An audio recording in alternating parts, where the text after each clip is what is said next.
seismicity. This is all the seismic data that's already been collected and rock mechanics modeling.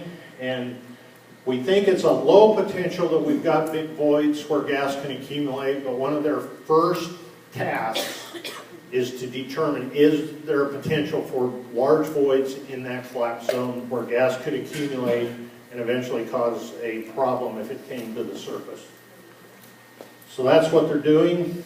I would imagine they will probably be at one of the future meetings to explain the rock mechanics, but they're working on it right now. The stability monitoring, we've talked about the cavern pressure monitoring.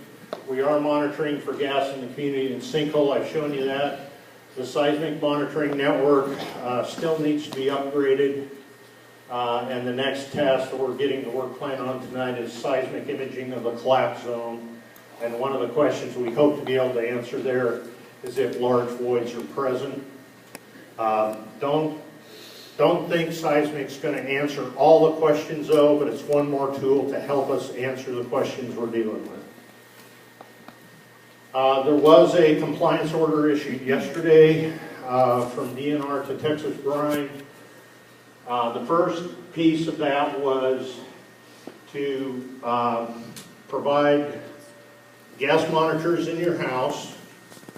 And these gas monitors are not like a smoke detector. This is a long-term situation, folks. I hope everybody understands that. We're going to be out here for months. And so any kind of monitoring in the home so you can go back into your homes has to be industrial grade, which means it's got to be online all the time. The other piece of this is ventilation. What do I mean by ventilation? Doesn't mean I have to build a whole new HVAC for my house. It means if I've got a furnace room or a hot water heater room or something, you need to put a small bathroom type fan in there venting to the outside so that you keep air moving through there and gas can't accumulate. That's what I mean. Doesn't mean you got to redo your whole house, but because of the situation and the potential risk for methane, that's what you have to do to make the houses habitable again. And these are just the slab-on-grade houses. I got a question. You expect us to go back in our house with this? Have y'all lost your damn mind? Yeah. Really? Yeah. This is ridiculous.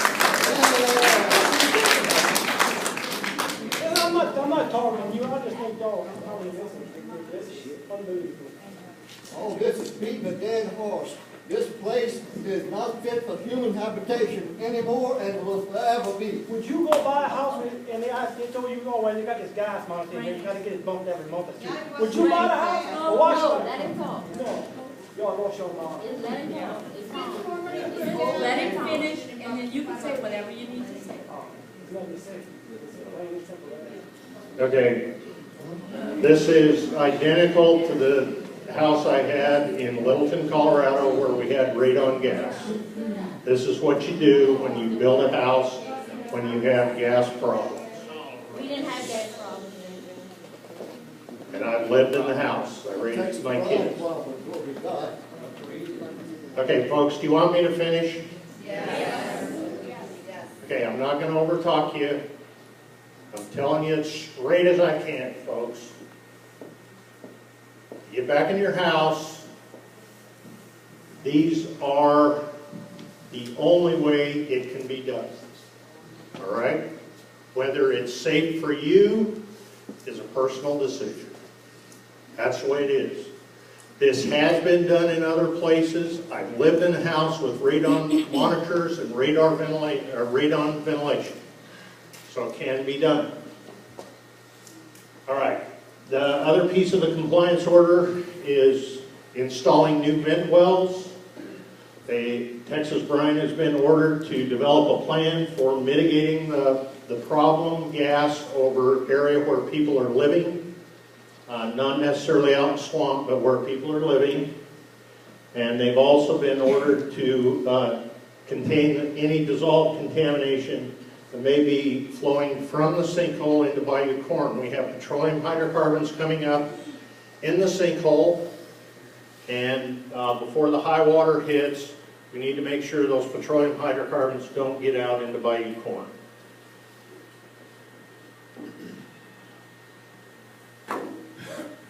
straight as I can tell you, it's an unprecedented problem, folks, and I feel your anger. I wish I had a $5 solution. I don't. It's a tough problem. Nobody in the world has ever faced a situation like this, like we're grappling with. That's the reality. When the Itasca folks were here, we asked them that very question. They've dealt with collapse. They've dealt with subsidence. They have never dealt with collapse, subsidence, and natural gas. So that's where we're at.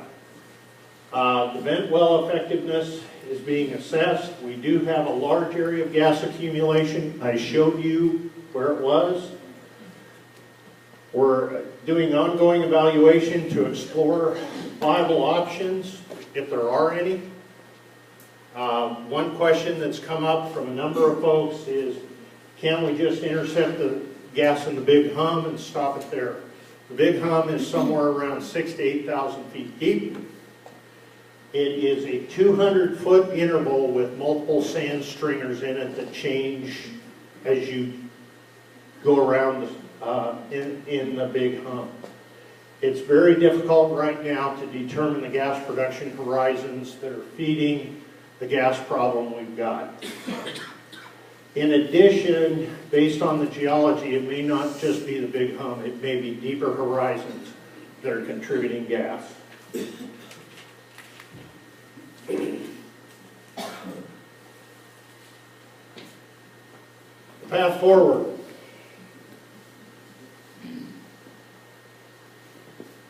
This is honest, I can shoot with you folks. It's tough. We are venting gas from the aquifer. That system's going to have to be upgraded to have the effect I think everybody wants. We need to get your homes checked for gas accumulation now. The ventilation is the only way to make certain you don't get gas accumulation in your enclosed spaces. You just have to ventilate. And methane monitors in the homes, as was done in 2003. These latter two are the shot you got to get back in your home. I am not saying right now that I've got all the answers on this, because I don't. Right now, today, the evacuation order is appropriate. I can't say that strongly enough. It's appropriate. As we work forward over the next time, hopefully we can get to a situation where things settle down and we define the problem better than it is now. Right now, the evacuation order is appropriate. We're looking at the stability of the collapse zone because we've obviously got ongoing hydrocarbon releases through there. We're looking at the seismic events data we've already collected. There will be seismic imaging of the collapse zone to see what we can see, and we're doing rock mechanics modeling.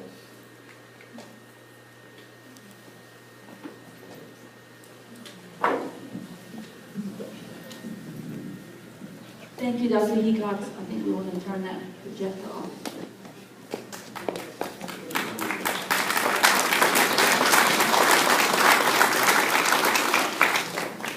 I don't think there's any of us who don't live in your area where you stay at or where you're not staying at right now that feel what you feel. So just know that we know we don't. I can't ask for a better group of people to be working on this issue than the people we have gotten together tonight. So as soon as you would like to ask a question, I'll ask someone with a mic to walk to this side, and I'll try to go from this side to that side and make sure everybody gets a chance. Or if you want to come and walk up to the podium, that's okay too. Whatever's better for you.